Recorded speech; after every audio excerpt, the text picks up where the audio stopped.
ಮಂಡ್ಯದ ಸರ್ಕಾರಿ ಕ್ವಾರ್ಟರ್ಸ್ನಲ್ಲಿ ಹೆಣ್ಣು ಭ್ರೂಣ ಹತ್ಯೆ ಪ್ರಕರಣ ಕೇವಲ 25ರಿಂದ 30 ಸಾವಿರಕ್ಕೆ ನಡೀತಾ ಇತ್ತು ಭ್ರೂಣ ಹತ್ಯೆ.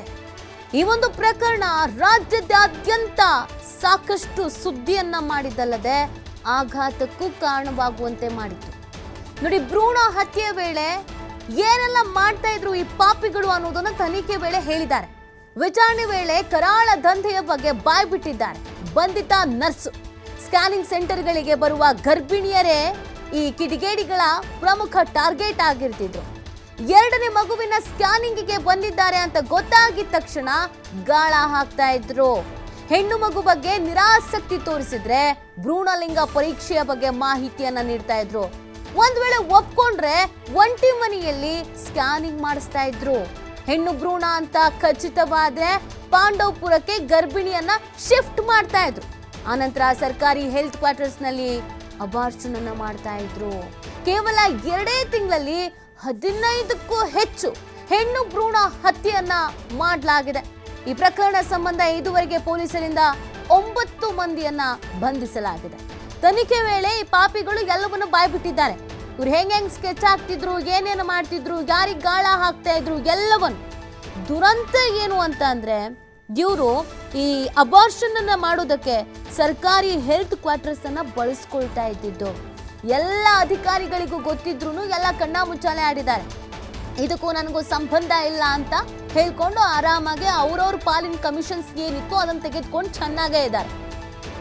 ನೋಡಿ, ಇವರ ಟಾರ್ಗೆಟ್ ಮಾಡ್ತಾ ಇದ್ದಿದೆ 2ನೇ ಮಗು ಅಂತ ಯಾರು ಬರ್ತಾರೆ ಅವರಿಗೆ. ಹೆಣ್ಣು ಮಗು ಬಗ್ಗೆ ಏನಾದ್ರು ನಿರ್ಲಕ್ಷ್ಯ ಹೇಳಿದ್ರೆ ಅವ್ರನ್ನ ಟಾರ್ಗೆಟ್ ಮಾಡ್ಬಿಡ್ತಿದ್ರು.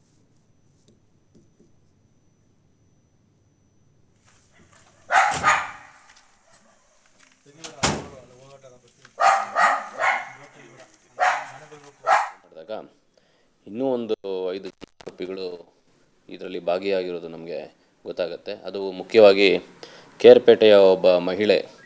ಈಕೆ ಕೇರ್ಪೇಟೆಯ ಒಬ್ಬರು ವೈದ್ಯರ ಹತ್ರ ಸಹಾಕಿಯಾಗಿ ಕೆಲಸ ಮಾಡ್ತಾ ಇರ್ತಾರೆ, ನರ್ಸ್ ಆಗಿ. ಅವರು ಈ ಏನು ಪ್ರಮುಖ ಆರೋಪಿ ಕೇಸ್ನಲ್ಲಿದ್ದಾರೆ ಆ ಮಹಿಳೆಗೆ ಈ ಅಬಾರ್ಷನ್ ಮಾಡಲಿಕ್ಕೆ ಬೇಕಾದಂಥ ಇದು ಏನು ಮಾತ್ರೆಗಳನ್ನು ಕೊಟ್ಟಿರೋದಾಗಿ ನಮಗೆ ತಿಳಿದು ಬರುತ್ತೆ. ಹಾಗೆ ಭ್ರೂಣ ಹತ್ಯೆಯನ್ನು ಮಾಡಿದ್ದಾರೆ ಅಂತ ಹೇಳಿ ಮಾಹಿತಿ ಬರುತ್ತೆ.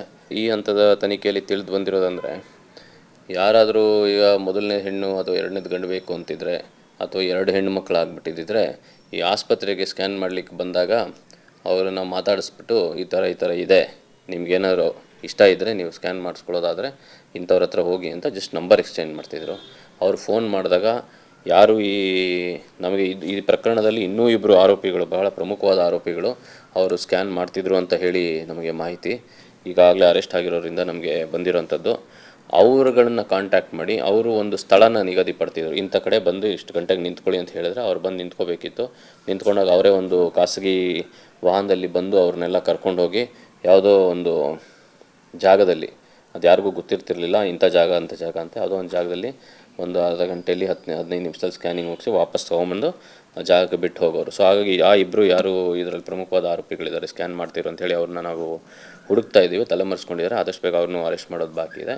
ಆನಂತರ ಸ್ಕ್ಯಾನ್ ಮಾಡಿ ಇದು ಮಗು ಹೆಣ್ಣು ಅಂತ ಏನಾದ್ರು ಗೊತ್ತಾದಂಥ ಸಂದರ್ಭದಲ್ಲಿ ಅವರು ಇವ್ರಿಗೆ ಯಾರು ಆ ಮಹಿಳೆಯರು ಇರ್ತಾರೆ ಅವ್ರಿಗೆ ಹೇಳ್ತಿದ್ರು, ನೀವೇನಾದ್ರು ಅದನ್ನು ಭ್ರೂಣಹತ್ಯೆ ಮಾಡ್ಬೇಕಂತೀರಿ ಇಂಥವ್ರಿಗೆ ಫೋನ್ ಮಾಡಿ ಅಂತ ಹೇಳಿ ಒಂದು ಫೋನ್ ನಂಬರ್ ಕೊಡ್ತಿದ್ರು ಅಷ್ಟೇ. ಅವರು ಫೋನ್ ಮಾಡಿದಾಗ ಇಂಥ ಕಡೆ ಬನ್ನಿ ಅಂತ ಹೇಳಿ ಇವರು ಏನೀಗ 2 ಆರೋಪಿಗಳು ಪ್ರಮುಖವಾಗಿ ಅರೆಸ್ಟ್ ಆಗಿದ್ದಾರೆ. ಕೇರ್ಪೇಟೆ ಒಬ್ಬ ಮಹಿಳೆ ಮತ್ತು ಪಾಂಡವಪುರದಲ್ಲಿ ಡಿ ಗ್ರೂಪ್ ನೌಕರರಾಗಿದ್ದರು. ಅವರು ಇಂಥ ಕಡೆ ಬನ್ನಿ ಅಂತ ಇಷ್ಟು ಗಂಟೆಗೆ ಬನ್ನಿ ಅಂತ ಹೇಳಿ ಕರೆದು ಈ ಪ್ರಕ್ರಿಯೆನ ಮುಗಿಸ್ತಾ ಇದ್ರು. ಅಲ್ಲ, ಈಗ ಒಂದು ಕೇಸಲ್ಲಿ ನಾವು ತಿಳಿದ ಮಟ್ಟಿಗೆ 20,000 ರೂಪಾಯಿ ಚಾರ್ಜ್ ಮಾಡಿರೋದು ಅಂತ ಹೇಳ್ತಾರೆ, 2 ಸೇರಿ. 20 ಅವ್ರು 10,000 ಇವ್ರು 10,000 ಅಂತ. ಬಟ್ ಇದನ್ನು ಡೀಟೇಲಾಗಿ ಹೋಗಬೇಕಾಗಿದೆ. ಇವರು ಹೇಳ್ತಾ ಇರೋದು ಕಳೆದ 2 ತಿಂಗಳಿಂದ ಮಾಡ್ತಾ ಇದ್ವಿ ಅಂತ.